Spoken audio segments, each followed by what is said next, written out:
rendition to you, woman, on your day, 9 August 2020. I am Lula Mavoyi, a socio-economic advocacy activist. While celebrating a woman, in the wake of the universal ascendancy, we appeal with all the fervor to this diabolical, unannounced corona COVID-19 outbreak prevalent in our societies. As we pledge solidarity in kind to South Africa and to the international community, I stand in the gap of a woman who is the social fiber of her community, the epitome of greatness, the fabric of her own family, class of her own femininity, the delight of her nation, success of her own story.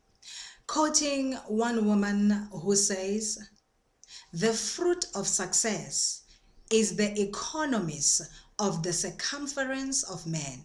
There can never be success without self-currency." I quote. Please do allow me to refer to my message that I'm giving to you now. I want you to know and understand the gist of my message to you, and I want you to also understand why I stand in the gap. I thank you.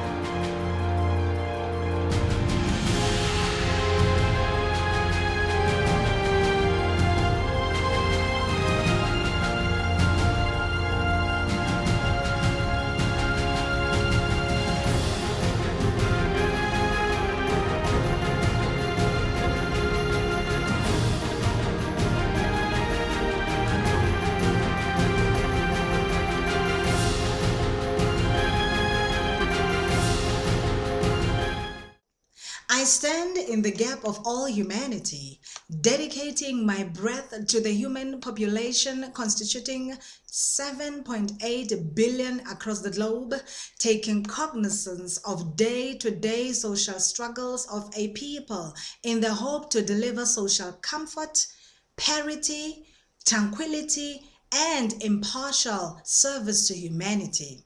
Cultivating confidence and conscientizing mankind of the importance of his existence and communal relations within confines of social, economic, and political space to bestow unity, participation, and domestic cooperation, addressing conflicting interests of man by religion, by gender, and by race and profession, and what human and civil rights have and have not reached of the intended accomplishments in honor of achieving what we all were called to do here on earth in our respective societies for generations to come. I stand in the gap to appreciate and acknowledge genuine excellencies who stood the time of leading the populace to sustain identity of continents alike for generation by generation up to this generation moving forward. I stand in the gap as witness to Africa's God-given natural resources that no mankind can deny that they are God-given. I stand in the gap of our Africa we witnessed as a peach that has caused her glory dissolve by a majority of a formalized informal intrusion of unlicensed extraneous players to have access to the pride of Africa and becoming permanent uninvited guests by way of imposing territorial ownership and apprehension. I stand in the gap of our African continent that constitutes the human populace of 1.343 billion in 54 countries guided by current statistics. Yet Africa has not had privileges to independently rise in her socio-economic possessions she owns from birth. I stand in the gap of our Africa that was driven to be stripped of her royal garment of wealth, and the Africa child livelihood being dug into a grave of poverty, experiencing many illnesses with no help. I stand in the gap of our Africa, who has been paraded to the highest bidder, being made a beggar of her own bread that she bakes for her own children in the name of aid, while she, Mama Africa, is day in and day out robbed by bandits of manipulation, corruption, and voracity in our watch. I stand in the gap of my African sister, my African brother in my neighboring countries who is labeled a foreigner. And xenophobic attacks punish us and embarrass us before other races for black on black violence. Africa, my child, enough. Your mother has spoken. No, it's not me who is your mother. It is Africa, the continent, who is your mother. I stand in the gap of that woman whose mother died when she was young and left to be cared for at age 7 by an uncle who could not zip up his pants and saw fresh produce market for his selfish appetite. Today, that woman can't bear her own children because her womanhood and rights were violated by a family member who is living freely with no regrets. I stand in the gap of that mother who became an unexpected widow, whose work as a domestic worker she lost due to the burial she needed to honor. I stand in the gap of a young boy who in his teenage years left school and landed a job as a petrol attendant just to take care of his mother and siblings.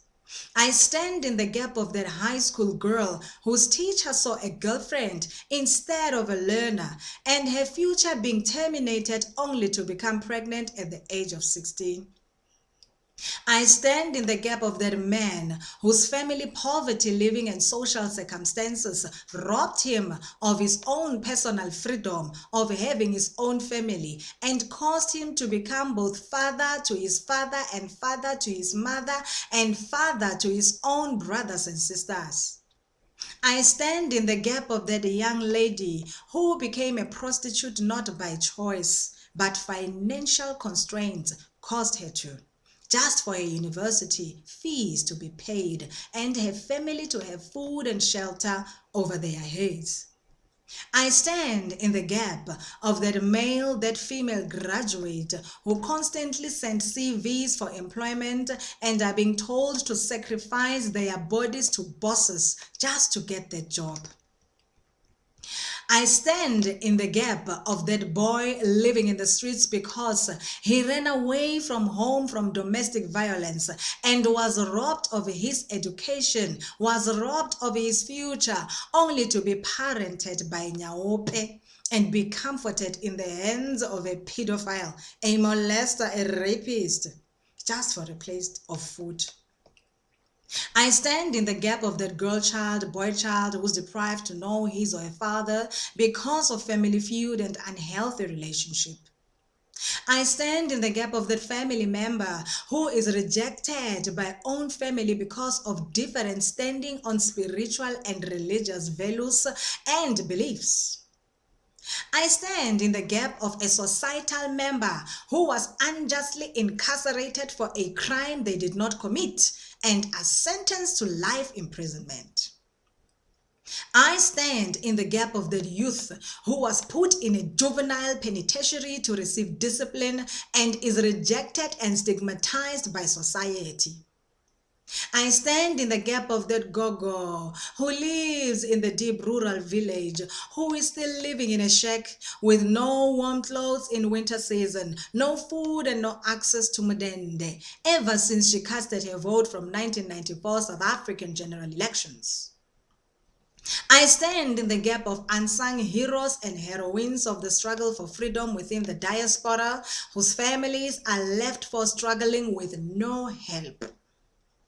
I stand in the gap of the woman frontline trooper and youth female volunteer in the socio-political, apolitical movements and organizations who are left in the periphery with nothing to survive on, yet slave for such movements. I stand in the gap of the social organizations across the globe whose civil rights for freedom of speech, freedom of association, and freedom of religion are silenced. I stand in the gap of that mine worker whose health status is deteriorating because there is no medical aid and not enough salary for their health to rely on. They retired, living in a squatter camp that is surrounded by unhygienic environment whose pension funds have not been released. I stand in the gap of a cleaner who has worked in a government institution for a period of 15 years with little salary as breadwinner to care for the family. I stand in the gap of a civil servant who does not know promotion in the workplace, yet others who came after her are promoted before her very eyes. I stand in the gap of that girl miner whose genitals were mutilated in the name of culture. I stand in the gap of that young teenage girl and boy who is abducted and trafficked to other countries to be sex slaves and sold to strangers, to be domestic workers with no pay and are ill-treated. I stand in the gap of that girl who became a drug addict because of peer pressure and being bullied by other children in school and at home by her own siblings because she is an adopted child, and because of that, she saw suicide being the end of her suffering. I stand in the gap of the girl who was introduced to cyber dating scam with a promise to be a supermodel and fell into pornography, who contracted diseases and became pregnant. I stand in the gap of a young girl who is advised to even have an abortion after she contracted these diseases and eventually lost her life. I stand in the gap of the girl who's forced into arranged marriage and becomes a wife to a 70-year-old Opa. Can you imagine? I stand in the gap of the unemployed women in the diaspora who live in poverty and are aging with no taste of social comfort and have no means to survive. I stand in the gap of that individual whose life has been tormented by harsh material conditions, having no family, having no relative, having no education, having no job, no shelter, no money, and no clothes. I stand in the gap of a farm worker who is robbed of her wages. I stand in the gap of that upcoming leader in all professions, especially in the male-dominated sectors, by virtue of being a woman who is sodomized by social platforms for being vocal of her strength, her wisdom, and her power. I stand in the gap of that gardener, that security guard, and a car parker whose jobs are associated with poverty and at last by race. These jobs are made to look useless when a gardener beautifies our homes we live in, and when a guard ensures safety of our premises as we sleep peacefully in our mansions and our cars being looked after from being stolen. I stand in the gap of that hairdresser who is not given a business loan by the bank because they are a risk as they can't produce collateral. I stand in the gap of that business owner who secured a business contract and the system refuses a 50% deposit payout to get the job done while we declare triple BEE and while the whole nation is made to bid for one tender only to be won by an unqualified bidder to feed a cartel. I stand in the gap of that woman, that man who never played house and never knew what teenage life is, who selflessly fought systems that violated all rights of a human being, that today I enjoy my freedom because of their selflessness. I stand in the gap of the innocent lives of minors who are deprived to go to school and are taught hatred and are taught to hold a rifle to shoot at another human being did. I stand in the gap of those women villagers who are in isolation and they fear for their lives because of violence in the communities. I stand in the gap of all communities who in this day have no access to electricity, who in this day have no access to water provision, and have no means of social development. When we look at 54 countries in our African continent, the need for intra-Africa regional network would serve as solution to trade resources among each other, that we may circulate services for each according to sector capacity, to each according to resource ability, for social and economic stability. Most of our African countries are blessed with natural resources in gold, diamond, and agricultural products and oil. Let's look at Angola having a population of more than 32 million. Angola's riches in gold, oil, and diamonds and agricultural commodity, according to statistics and according to research, it says there's more than enough to feed the population. But the country's human capital is poor. With about 1.8 million barrels of oil produced can employ youth in its energy sector, and also the mining sector could give society employment with the country's GDP while it is sustained, and the country's economy will be circulating the product resources for trade and agricultural sector being a super producer of its own products. We need this Africa regional network that we may trade resources and our services, and so that we know that we are stabilizing our continent economically. There's a need for visitation of reforms. If are not restored, then let them be created.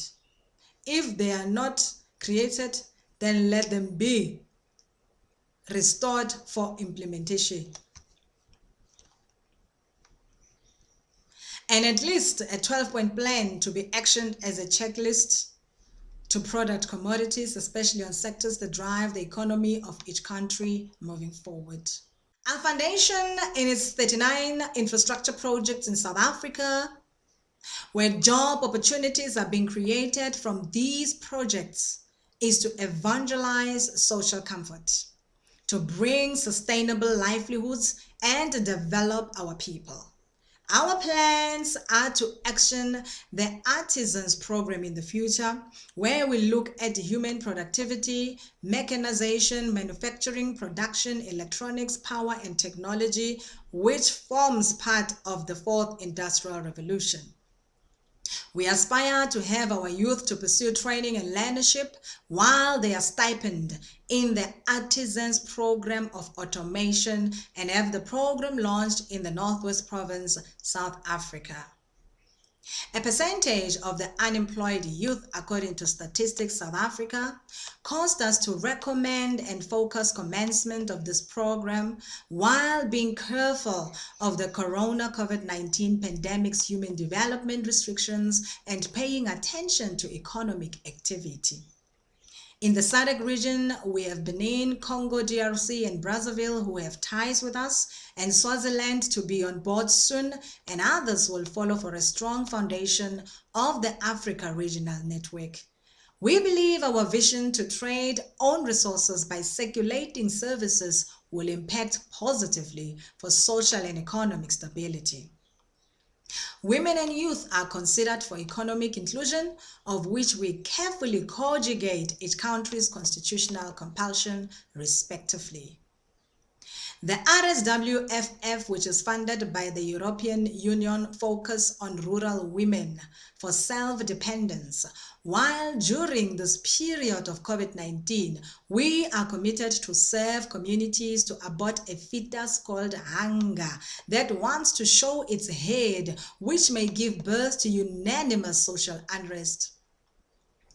Orphans and youth who are unemployed, the elderly, and the women in their 50s are highly considered for a program called a self-help fruition crop husbandry market in the continent that we want to establish this program for, where community members in this field will be supported to self-boost their products to be able to feed their families. Priority is given to persons with a disability. Ours is to take care of humanity and provide infrastructure needed in all 9 sectors of the organization's focus.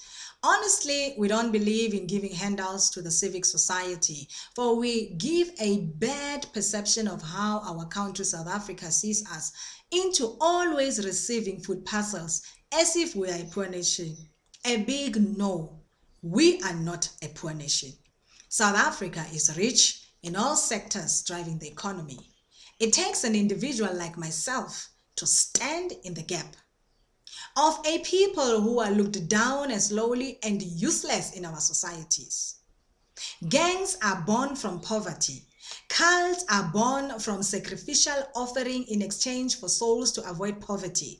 And we have to put a stop into this for nations to receive salvation so that it heals from the bondage of poverty, for our governments to stop begging at other nations who are laughing at us because we are asking for food that belongs to us. Solution to this is to have an immediate action-oriented plan that will graduate us, the continent, from aid dependency and intensify the already existing intra-Africa regional network of activities on trading resources by circulating services for social and economic stability, and have regional network focus on sectors that drive flexible economy, and inculcate a mechanism that invests on human capital. You ask how? By mobilizing societies and more human capital to consume them for work on resources to enable us, the continent, to hold hands so that we are able to stand economically independently, so that we are able to pay off the IMF debt, while people empowerment is actively creating sustainable livelihoods and grow our internal economy as the continent of Africa. We need to commit to immediate needs for Africa on economic sectors that will identify us with resources that we have, and also commit to country resources by trade by way of the following: healthcare, local productivity in healing Africa; energy efficiency in electrifying Africa; infrastructure in building Africa; agribusiness in feeding Africa; and education in educating Africa. All this is a well-thought strategy that actively moves us towards overcoming and bringing solution to our continent by defeating deficiencies within societies that led us to the realization of the 2030 agenda of the United Nations in achieving and reaching the goals of the world's sustainable development. Having given this rendition, talk is cheap, and we have made it our prerogative to action our plans as we look forward to witness social transformation from initiatives that drive harsh material conditions away from societies for the future of our children and our children's children, while celebrating a woman. Yes, celebrating a woman means embracing a nation. No, woman, you do not give birth to a thief nor a rapist. You do not give birth to a child molester. You do not give birth to violence. For from your womb a community is born. Yes, a singer is born. An activist is born. For from your womb a prophet is born. A medical doctor, a scientist, an educator is born.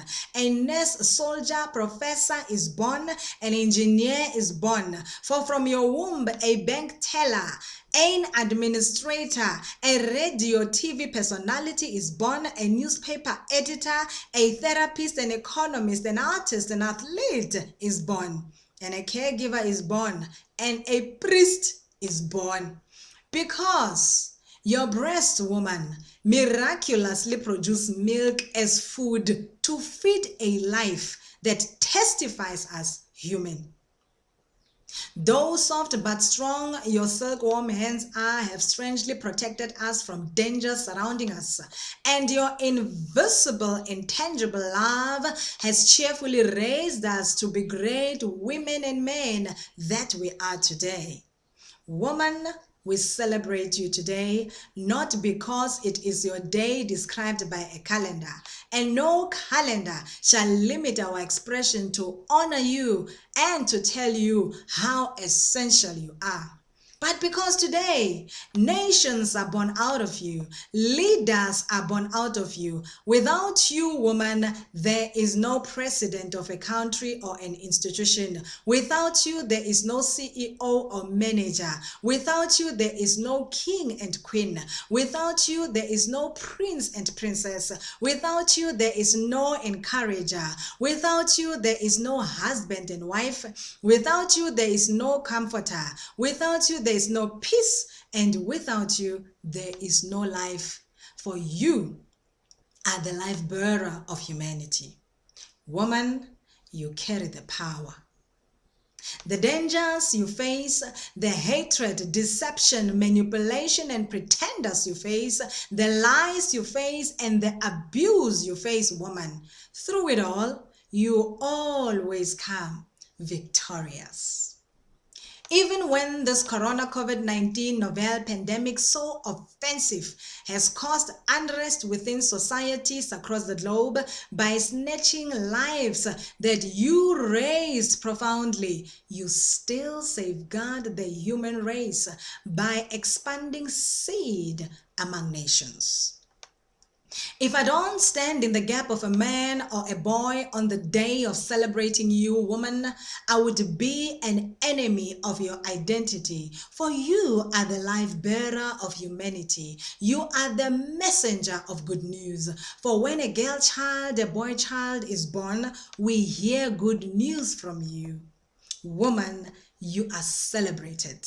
May you live long and enjoy fruit of the hands of your own labor. I stand in the gap. Happy Women's Day.